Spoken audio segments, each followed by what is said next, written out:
Welcome to the Success Pick and Mix podcast. I'm your host, Nicky Raby, a professional pick and mixer.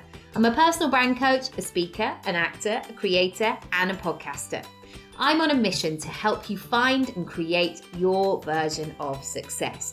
Your pick and mix of life and business on your terms. A blend that complements your personality, your goals, and your circumstances. Since 2018, I've been sharing interviews and mini episodes to help you unlock your next step, to make it real and make it happen. Round here, we dream big. We go for the ideal version. We talk about money and make moves our future selves would be proud of. This podcast is free and available for you whenever you need it. So do rate, review, and subscribe for new episodes. If you want to go deeper with my support, check out my freebies house and unlock the rooms you choose. nickyraby.com/freebies house. I also have workshops, programs, and one-on-one bespoke offerings. For prices and availability, go to nickyraby.com. Thank you, as always, for spending some time with me and my guests. Now, on to today's episode. In today's episode, I talk to Emily Brooks, who is a designer and a psychotherapist. Her greeting cards and paper goods are stocked online and in retailers across the UK, and she's the founder of the FIT program, a focused identity therapy course that helps people to uncover identity, combat fear, and refocus their future. If you want to come and join in the conversation, Instagram is probably the best place. Go to instagram.com/Nicky Raby and let us know what your thoughts are. Also, if you're interested in working with me one-on-one, go to my coaching page or join one of my online courses. And also, as always, all the show notes are on the podcast page, nickyraby.com/podcast. I hope you enjoyed the episode. Hi, Emily. How are you? Hi, Nikki. I'm well, thank you. Thanks for having me on the podcast. Oh, you're so welcome. I'm so pleased to have you. I'd love for you to share what you do and a little bit more about yourself to kick things off. My name's Emily Brooks, and I'm a designer of cards and paper goods. So I have greetings cards in stockists sort of around the UK and some internationally and then online as well. I started that business last year, sort of March kind of time, 2017. So that's fantastic. Love doing that. And then I'm also a psychotherapist. So I'm part-time. I have clients, and I also founded something called the FIT program, which is a focused identity therapy program, 3 weeks for people to help to uncover their identity and combat fear, sort of refocus their future. So yeah, lots of different things going on, lots of juggling, and I have 2 children just to throw into the mix. Just for ease, Yeah. And how did, let's go back a little bit, sort of what's your background and how did you get into these areas of having different strings to your bow, as it were? I mean, I've always been a person who enjoyed different things, as I can remember that right from being very little. But I did sort of fine art originally, and then went on to do a foundation course in art and design. So I'd always loved design, always loved drawing. And then, interestingly, went into sort of video and filming towards the end of my foundation year and did my degree in film production. So that was awesome. I mean, it was really, really cool. I got to work with my husband a lot. He works in camera. And so I worked for a while as a freelance film, sort of producing things, directing things. My husband and I had our own little production company. So I guess I kind of started doing business on my own terms at that point, sort of after graduating. My husband and I also, when we got married, we went to the States and decided to volunteer our film skills for a charity. So we got to travel around the world, basically creating films that then helped to bring awareness to incredible causes. So that was a really informative and incredible part of my life, which is amazing. And then came back and had 2 children and loved it, but found it really full on and really hard, second baby particularly. But during that phase, I had some training, and as a counsellor, I'd always wanted to do it. I've always been fascinated by people. At the end of the day, when I was on set, I would always end up just talking to people about their deepest, darkest problems. Yes. And I love being creative. I've always had that huge streak in my body, but I I love people even more. I just love their stories. I just love to get down to, what they're struggling with, what they love. So that has always been there. So I started that training, and did that part-time, and then through maternity continued that training. So then, it was quite an interesting thing. I kind of came out of having my second maternity leave with two boys who were gorgeous, but the second baby having thrown me quite a lot, having had some PND, and now with this counselling diploma, but just kind of not really sure what next, and feeling like my identity had got really sort of murky and not really sure where to go next. So that was kind of that was last year at about March time, where I began to go, right, I really want to do something for myself. So I actually had some therapy, which was fantastic and really helped me hone sort of down to what I wanted to do. And I thought, you know what, I'm going to go back to my roots of doing some artwork and designing. And I just started designing something. Didn't really have any plan for it, and put my son in one day of childcare and made that my me day to start working. So that's kind of where that started. And then I just, before long, I had a kind of card collection, and was really enjoying just creatively coming up with something, and then went to my local shop and said, who is a friend of mine who worked there, and said, do you think you could take these on? And she goes, I would, but I think maybe they need to be a little bit better quality. So that was my first kind of really good critical advice. So that moment of gulp. Okay. Moment, yeah, I know. And went back home and just went, okay, and sort of rejiggled, and kind of upped the product quality standards. And then it was really helpful, because then I went back, she was like, brilliant, they're perfect, we'll stock them. And that was kind of the first part of the professional journey of it, really. And then ever since then, it's just been, going to the other stockists, trade shows, pushing it, and it's been great. And I guess through this year, well, I mean, I've always found that I do different things, but what has been my journey of uniquely discovering who I am is that I do more than one thing, and that's brilliant. Yes. And you don't have to just do one thing. I think that's something that people will often say to me, oh, so which one are you going to choose? Are you going to be a designer, or are you going to be a counsellor? And it's like, well, actually, I'm just going to do both, because I literally love it. And you can make space. You can design your life. You can make space for both. So yeah, that's a really big nutshell, throwing everything in there at you of what's been happening in my life. Yeah. I love the way that you describe as sort of taking a step back to look at your identity and sort of the next steps.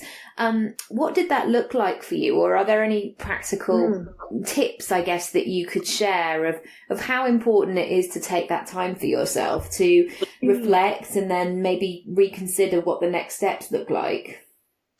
I think it looks so different for everybody, but I think if some people can have a really strong sense of identity and they really know what they want to do and they're really excited and really fulfilled in their life, and then something will throw them. So something might happen and then life changes and life feels quite different and they need to kind of refocus it. Or sometimes it's a sense they've never really had that. They've never really felt, this is who I am and I'm doing what I really want to be doing. I think fulfillment is really the thing we're looking for. Happiness is so the thing, isn't it? How can we be happy? How can we pursue happiness? But I think for me, it's all about finding fulfillment. And then when a stressful day comes, it's stressful, but you still know that what you're doing at the end of the day in your life is bringing you fulfillment. So for me, I think what was helpful was taking time out. I did 6 weeks of therapy. I just did it on the NHS at the time, actually, just when I had PND. But that's postnatal depression. I just felt like I needed to take the time out to go, what on earth has happened? And I loved my boys, but there was like, I didn't recognize myself. And it's incredible how quickly patterns and habits and ways of thinking can completely change the lens on our life. Yes. And I think the way I believe it is we are life is like the camera. And it's constantly recording, and you put a lens on the front of that camera, and that's what's going to be seen and what's going to be printed onto the tape. And I think if you're sort of, that lens is clear and it is yourself, it's your kind of core identity, and you're living it through it, then you feel fulfilled, and that tape's exciting to watch back.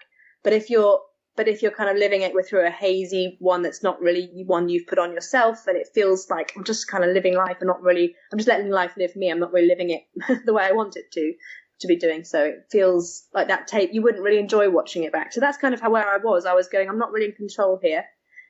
I think sometimes we need to acknowledge that we can either just carry on as it is, or we can take time out just to really focus on basically putting ourselves first and why we're struggling and why things have become really hazy and hard to sort of grasp. So I think for me, that was a mixture of things. It was the therapy. It was meeting out with friends who I could really trust, who tell you what you need to hear, not necessarily what you want to hear. And just having it really, really taking time out to go, I want to change something. And that sometimes takes accountability. And, so the program that I run is for people to do exactly that. It's just about saying, look, it's 3 weeks. You deserve this, you deserve taking 3 weeks out of your life. And sometimes it's more than 3 weeks for people, obviously. And it's a beginning of a journey. But, for me, that's what it was really. And, I'm trying to remember back, but the creative process for me was so, healing, for want of a less cheesy word. It was literally like, I think when you start to remember who you are at the core, like your very authentic self, and you start to do things out of that self, I tell you, the feeling of doing it, it's like a kind of child being given the best toy. You sort of feel like, oh my goodness. And so you don't worry that you don't know where it's going. I think there is always that worry once you start to get into it. You start to go, okay, I'm actually doing this. I'm pursuing a business, or I'm pursuing a hobby, or I've taken on a new job, or whatever it might be. And you start to go, okay, hang on, where is this going? And that's a fear everyone has. But if you know you started it because you loved it and you took every next step because you loved it, the sense of worry gets trumped, I guess you could say, by the conviction that you're doing the right thing. Absolutely. And just listening to yourself and your internal sort of rhythm of, it always tells you, and when I don't trust my gut and I wander off elsewhere and do what everybody else wants me to do, or just, I guess, not true to myself, or I get distracted, I always have to take myself back to that place. And how has it been counselling and connecting with lots of women? Because I know that you're such a supporter on places like Instagram. You're always so caring and always make such an effort to chat to people, especially when I see you in real life. What are the things that have come up for your clients, or what are the stories and the common threads? Because I think it's really important to acknowledge them, because when we're sitting at home, especially if, the early days of motherhood are hard, or we're trying to balance a business and kids, or, all the other life circumstances, we can feel like we're the only ones who haven't got this figured out, and we're the only one who is struggling. What comes up in the conversations that you have? I think there's a common thread, whether we're talking about business or about motherhood or about life. I think two things come forward really strongly. One is fear, sense of I can't do it, I'm too afraid, or I'm afraid I'm doing it wrong.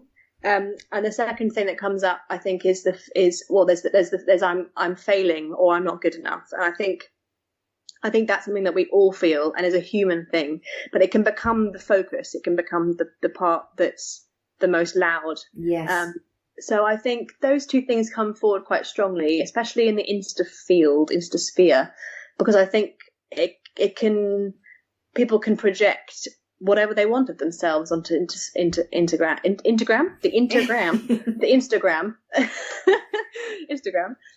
So I think people quite understandably get this idea of, a friend of mine was saying the other day, she was going, I'm just watching all these people having all this fun and hanging out in pubs and smiling. And I said the other day, have you recently hung out in a pub and smiled? And she goes, yeah, yesterday. I was like, did you take loads of photographs of it? And she goes, no. I was like, did you upload it online? She said, no. I was like, were you still having fun? She went, yes. And I think the thing is that people think that if it's not shared, it's not online, then it's not real. Yes. And we look at our peers or our Insta crush that we have, or whatever it might be, and we're thinking, look at them, doing all that perfectly. So it can be very dangerous. It can also be extremely powerful, Instagram, as we all know. But I think the thing is, with clients and with people sort of DMing me or talking to me about what they're struggling with, the fear and the sense they're not doing well enough. And I think the biggest thing that we come back to, with particularly with parenting, is that old there's a wonderful book by Winnicott which is about this, but it's basically about saying, if you try and be perfect, you end up being not good enough. But if you try and be good enough, you end up being good enough. And I think there's room for everybody to be imperfect. And I remember talking to my tutor on my diploma and asking, is there anything as a dysfunctional family, and this would work for dysfunctional, is anything as a functional family, or a functional job or a functional life, is it even possible? And he said, absolutely. He said a functional family is one that is imperfect and is honest about their imperfections, and can basically put that out there and say, look, I got it wrong, or I have a weakness. And then in that mess, you find a real richness. So I think when we look at that as our goal instead, whether it's work or it's parenting, we mess up, we get it wrong, we shout, we're not there enough, or we are there too much and we miss out on work, or whatever it is. And that juggle is hard. It's about acknowledging that we're not trying to be perfect. We're just trying to be good enough. And in doing that, you're sharing in your weaknesses, and how much more rich is that as an experience that your children particularly are going to learn from. So that's a bit of a rambling sort of journey, sort of exploration around that, really. But that's something I talk about a lot with clients, really about exploring what good enough looks like for their life. I remember when I we made the decision to, the nursery place came up and he started to go for 2 days a week. And up until that point, I'd been working in nap times, late into the evening, and basically any spare hour of, opportunity that I had. And that sense of keeping both the plates spinning at the same time was just really tough. But still, even when he went to nursery, which is bizarre because people do it much earlier, and there's all kinds of different circumstances, and it's not like I was sending him to prison. I was sending him somewhere really nice that he was going to have a lovely time. But still, I felt that sense of, am I doing the right thing? But having 6 months on from now doing that, I can look back and go, actually, now I have a bit of distance and I have a bit more balance and time for myself, and actually time where I'm solely focusing on my business and my brand and career. I'm actually a better parent because, for one, I have more money, so I can go out and we can do much better things. I feel like I'm much more of a contributor. And it was really important as well just to realise how much my career was part of my identity, and that was quite shocking to me at first. I sort of knew that I'd loved it, but unpicking it in that way was a bit of a shock to the system. I think often we go into everything, but particularly parenting, with expectations of who we're going to be as a mum or as a woman or as a person. And I think so often we surprise ourselves with one, that our identity changes and molds. It's not static, and it kind of changes as we go along. But also the fact that we might want different things to what we thought we would. So I remember thinking, when I have children, I'm going to find my purpose. That's going to be what's going to make me so happy. And it's going to be like, I'll work, but I'll kind of I'll work a bit, but I'll be so up for coming home, and that'll be where I find all my happiness. And it's interesting because, yes, I find such purpose from being a mum, and I love my children. But I realised that I felt this huge turmoil when I realised, actually, I really want to be away from them right now, and I want to be doing something for me. And that was a really hard thing to come to terms with. Not that it was all the time, but I certainly felt that quite strongly. And I think you start to realise that you have to just keep it with an open mind constantly, and know that there's going to be phases for each thing. So there may be a phase when you feel, what, I do want to work. But for you're thinking, well, right now it's not possible, and you have to sort of wait, and that can be really tricky for people. Or maybe it's the fact that it's actually, I've been waiting too long, and it's time to start something new. So, and it's so different for every single person. But I think the main thing, it's a bit like the identity you have with your identity. You have to take the time out to, when you're in it, when you're in the middle of feeding and doing kids stuff, and in the middle of trying to answer emails, and it's very tricky to really genuinely take time out to work out what you want. And I think taking time back, and that for me means 10 minutes when you're waiting for the tube, or you're literally in a bath, rather than letting the normal swamping day-to-day thoughts come in. having a few questions that you ask yourself, and you just spend time really, really thinking about it, about, closing your eyes. And visualization is so powerful. Who am I at my core? What am I doing in 5 years? What do I want to be doing? What does that look like? Or what do I want to be doing next week? What does that look like? And you don't analyze yourself, and you don't bring any mum guilt in, and you don't let yourself second guess yourself. You just really listen to what that heart says. And it's so often very clarifying, I think, for people to take that time out. And then it's about just making small changes, practical changes. And if you know you want to have more childcare and you want to be doing more in terms of work, or in terms of even just trying to earn some more money or pursuing something that you are passionate about, it doesn't have to be all or nothing straight away. You can do small things, and people forget you can always change things too. Yes. You can put a child in 1 day of childcare, see how it feels financially, see how it feels emotionally, see how it feels for a month or two, and you can always change it. And if you feels good and it does make a difference and something kicks in for you, then you can either keep it or add to it, or you can take it away if it's not right. So I think people forget that as well.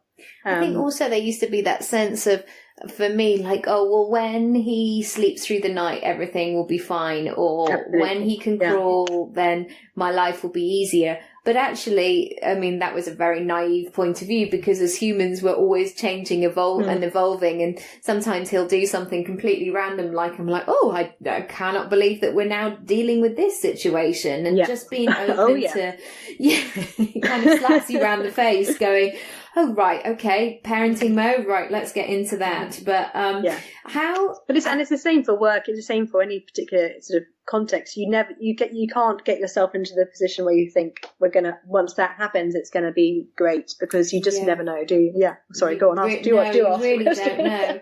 I was going to say how, because especially with the card business, it's really grown quickly, and you're stocked in all kinds of fantastic places.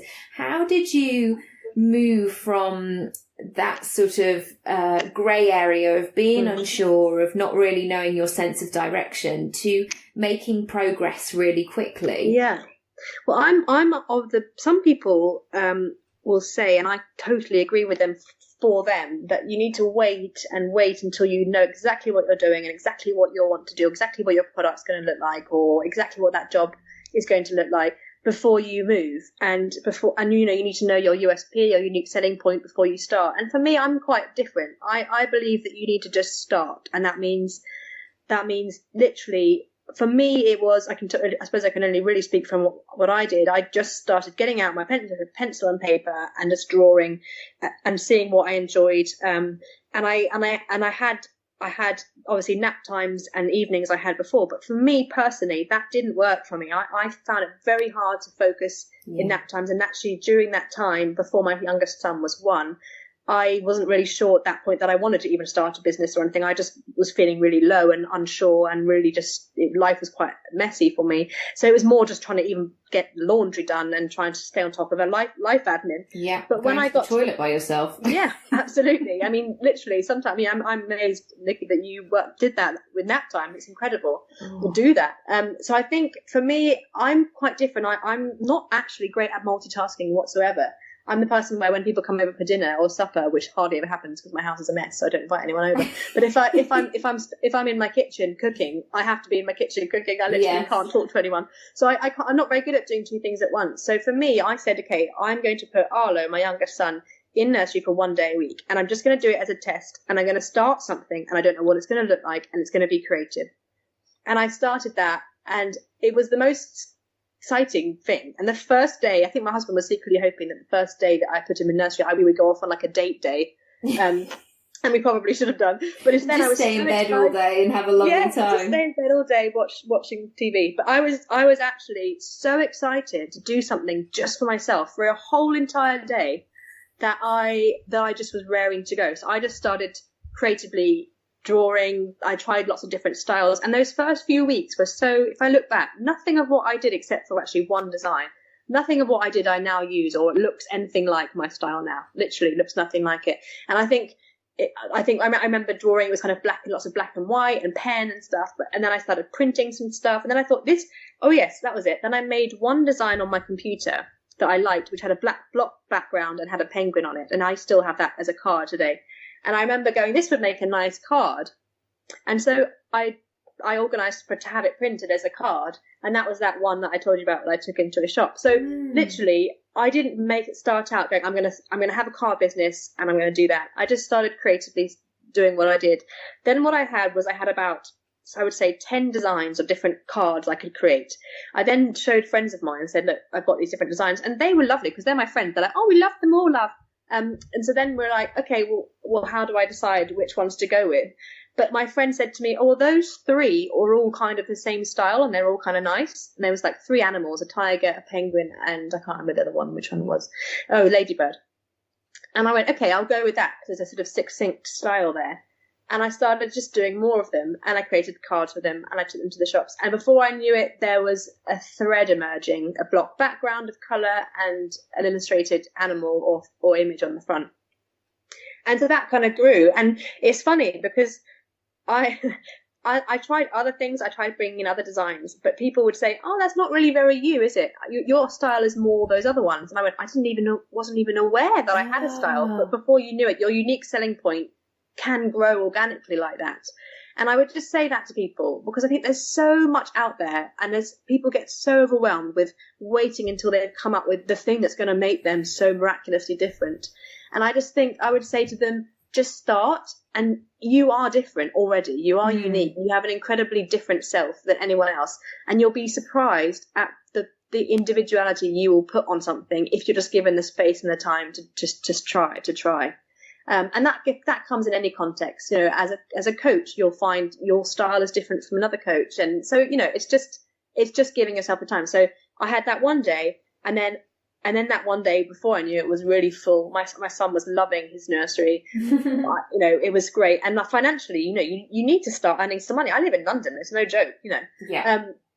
So it was like, right, I'm going to do another day, and I started to get the sense of, right, if I'm going to do this, I've got to do this. I can't waste time playing at business doing. I've got to give it a go. Get my felt tips out today and do a few things. It's got to, pay its way. Yeah, it's got to pay its way. But at the same time, I was just in that position of like, I've got to do this because I'm enjoying it and loving it. And so, and that's how it kind of started. And I did combat a lot of fears, but I think the excitement and the feeling, having felt quite, my Alexa's talking. Does anyone ever get that where their Alexa just pipes up? Pipe down, Alexa. Suddenly like joining in, go, yes, right, Emily, yeah, I was watching you and you were doing all those things. Yeah, she knows. No, you were watching this morning, Emily. You weren't working on your business. Alexa's always watching. But so that's kind of the start. And I did combat fear. And I had my husband who used to say to me, like literally from day one, I tell you, Nicky, like he used to say to me, John Lewis. So I would show him a picture that I'd done or a new card design. He'd go, oh, it's great, John Lewis, and then he'd basically walk away. And it obviously he was encouraging me in a different kind of a way. Where he was going, I love it, but I want to see this in a big shop. And I guess for me it was like, oh gosh, well that's far off. But actually, it showed me something of like, well, why not? Why not John Lewis? And I got this whole new sort of belief that you kind of have to create your opportunity. And I have spent the last year doing things I would never have done. Honestly, this stylist live contact that I have, which I won't go too much into, but I basically found this person, tracked them down, and emailed and got in touch and pitched myself, and it's really scary, but it's something that you start to feel, it's quite addictive. You start to feel like, actually, if I can do that, then maybe I could do that. But that was not me a while back. So And so how do you do that? How do you get yourself in that frame of mind from like, oh, this is not the type of person I am, to I'm going to give it a go? It's a combination of things, but mainly Wine. It's got, there's so many things. It's like if you imagine a child has been trapped in a room their whole life, sadly, and that's all they've ever known, and it's not great, obviously. And it's like you can either, with counselling, you help them to understand why they were there, what's been painful for them, and why that's happened. But the most important thing to do is to call them out of that room and into something new. But they're not going to come out unless they can actually start to see what freedom might look like. It's too scary to come out in something new. It's what they've known their whole life. So it's like an image of why things like visualization are so important, because you can sit there and say to them, okay, what might life look like outside of this room? And they start to say, oh, it's like a garden, or it's like this, or there's a road, or whatever they might see. And the more we visualize freedom, the more sort of the deeper the incentive then is to pursue it. So there's going to always be the fear of what's uncertain, what's new, and where there genuinely might be rejection and difficulty. There's going to be those fears. But if we can focus on visualizing and fostering a sense of self that is ahead of that, so has succeeded, is doing well, and is full of potential and excitement, if we can foster that, the more that then we have the courage to face the fear. So I think, and then what happens is then we realize that actually what's funny is there isn't really such thing as failures. The more that we kind of make way and pave way, the more, and we actually do start to feel a sense of satisfaction in what we're doing, the more that feeds the reality of the visualization that you have, rather than the reality of your fear. So it's quite hard to sort of put that into very practical steps of what to do. But I guess it's a process of choosing every morning to go, this is who I am, this is what I'm capable of, this is what I could do, and that's what I'm going to choose to do. And then when the fear crops up, you kind of look at it and you analyze it. So, for example, I spoke to this student the other day and I said, what are you afraid of? Because I'm afraid of failing. I said, what does failing look like? And he said, I suppose it's because he's a product designer. He said, I suppose people wouldn't like my product. I said, how would you know they didn't like your product? He said, I suppose people would say it wasn't good enough. And I said, well, what does that tell you? And he said, well, I guess that it wasn't good enough. So what would you do? I'd make it better. Is that failing? No. And it's interesting how people see failure and what failure actually is. And it's usually more about how people see them and the fear that people are going to not like them, not like what they're offering. That's more what they see as failure. So it's about a voice inside that counteracts that, that's actually louder, listening to the truest voice rather than the loudest voice that's in our head. Yeah, that's quite a sort of long explanation. So it's so good, and it's so it's so real what you're saying, because actually picking up the phone, sending that email, being bold, reaching out can be crazy. But especially with this podcast, it's just almost the fact that it has been scary and out of my comfort zone. I have been rewarded, and people have loved it and responded. And that's I think brilliant. Sometimes you just have to do it. Nike said it best, didn't they? Hey, but yeah. But and just one thing to mention: some people think, well, it's easy for you because you're confident. And I would just say, I there was one day when all I had to do was fill in a form for a passport, and had to go and turn it in at the passport office. And I literally couldn't even face doing that, honestly. And I got it wrong. The same with Oscars. It took me ages. Yeah. And I literally got the form wrong. I had to go in and ask for another one at the post office, I remember. And I remember the feeling of, I can't do this. I can't just go out and do that. And then I remember going to an event, and there was somebody there who I really wanted to talk to and wanted to work with. And I didn't talk to them, because who the heck has the courage to go up to somebody you don't know in the middle of the room and talk to them? It's not something that I used to find massively easy. And I think it depends, when I was working in film, I got used to those people and I was really confident in talking to them because they're the people I was working with every day. But when we're working for ourselves, everything is paving the way. You have to make new connections all the time, new people you're talking to, and it's not easy. I'm just there to tell you that it doesn't come naturally, and it does take daily self-fostering and self-love and self-talking to yourself. But it does work, and you can get there to the point where it becomes easier. Yeah.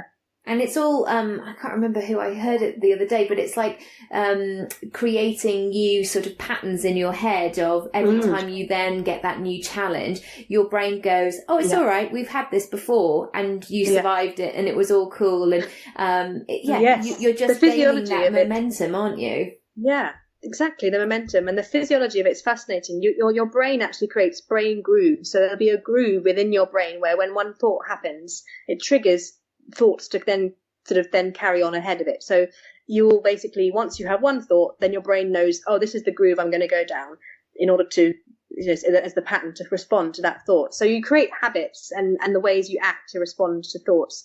And when you start to challenge it and you start to create new grooves, you basically, first of all, you widen the options. So you then have the option of, okay, I could go down that thought pathway, or I could go down that thought pathway.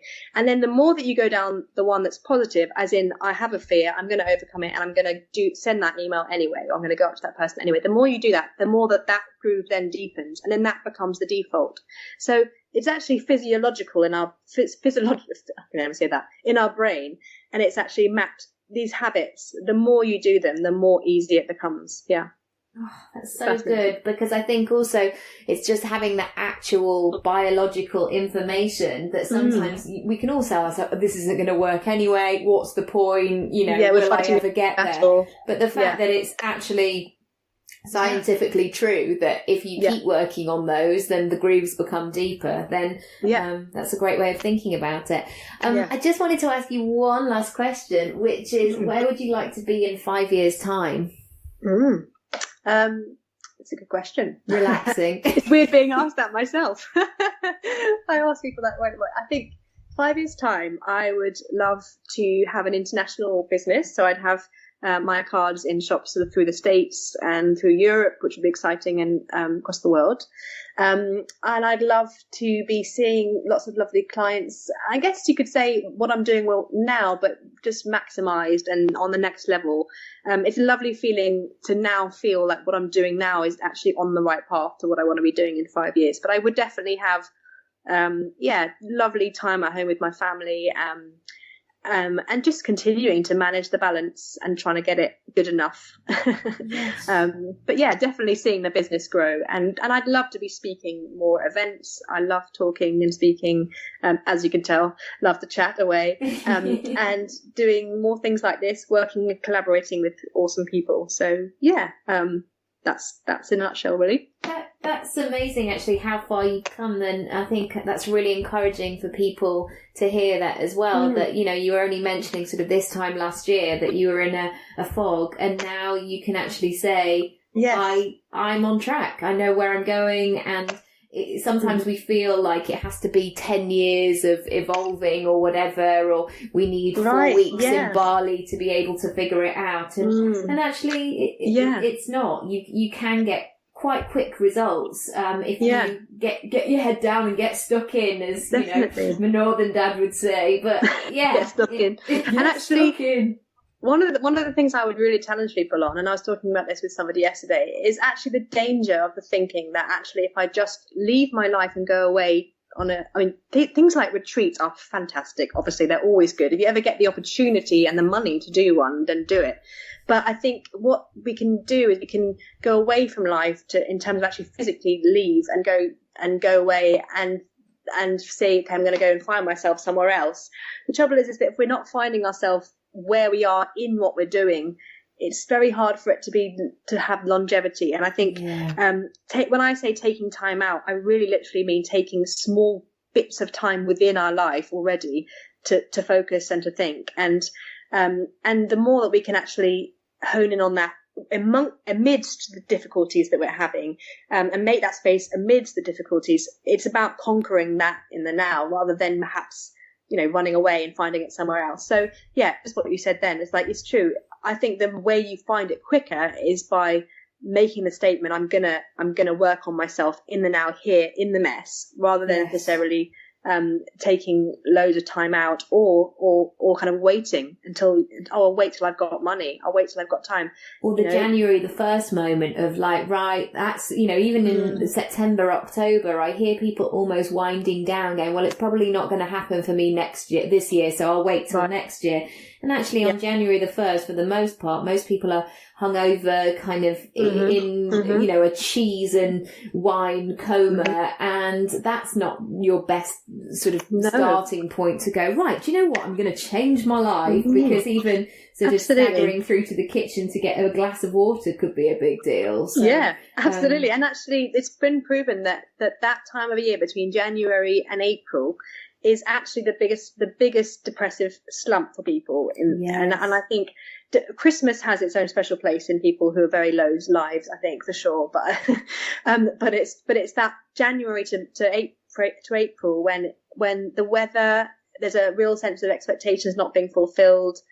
There's so much going on, as we both know, but I think actually waiting till a point in the year when you think things are going to feel fresh, that's not the time of year when you're going to feel fresh necessarily. So, I think the now, or even just picking, for me, I love September. I'm a bit of a September girl. I think because I think of new stuff, I think of term times when I was at school. I kind of, even age 36, I want my mum to go and like buy me some new shoes and a haircut and a new little bag and pencil case. New shoes and a haircut. There you go. That's a good idea. September. I think for me, I'm like, it's the new year. So yes. Yeah, I get much more sort of, I love those like last light days of that autumn time. It's different for everybody, and it's different for everyone. But I think the now is really good, and I think, and just address to those who are listening. I think sometimes we can be like, oh, it's all great saying take time out for myself and everything to work all this out, and we can just feel like we're already at the max. There's so much, we're doing so much. There's so little space in our brains and our days sometimes, and I think I would just encourage you that I've totally felt that way myself, and I think things like this podcast or snippets of stuff, whether it's online, on social media, or with people that you trust and love in real life, snippets of stuff that are just going to fuel your truest self and your sense of identity and what you love and what you and the sort of self-care is really going to help you. So things, I'm going to get a cough now. Just doing things in little snippets that are going to really fuel that is a good start. Sometimes it's just acknowledging that you want it to change and that you're willing to start is the most important thing. It really is. And just connecting with that is and giving yourself what you need, giving yourself that time and space. It's so crucial. But Emily, I've loved chatting. Thank you so much. If people want to find out more about what you do, your counselling, your program, your cards, all that good stuff, where should they go? Well, you can find me on Instagram at Emily Brooks UK. That's mainly for my design business, but also for all sorts of other jolly gallivanting and things. And then there's links on there to the FIT program, which is at _fit_program. But you can also find it at www.thefitprogram.uk. And just either of those are great. You can just DM me, come and chill on Instagram. Come and play. Yeah. Thank you. You are. I could literally chat with you all day. Same with you. Absolutely. Thank Shall you. we do it? All right. We'll see you soon. Awesome. Bye. See you soon. Bye, Nikki. Thank you.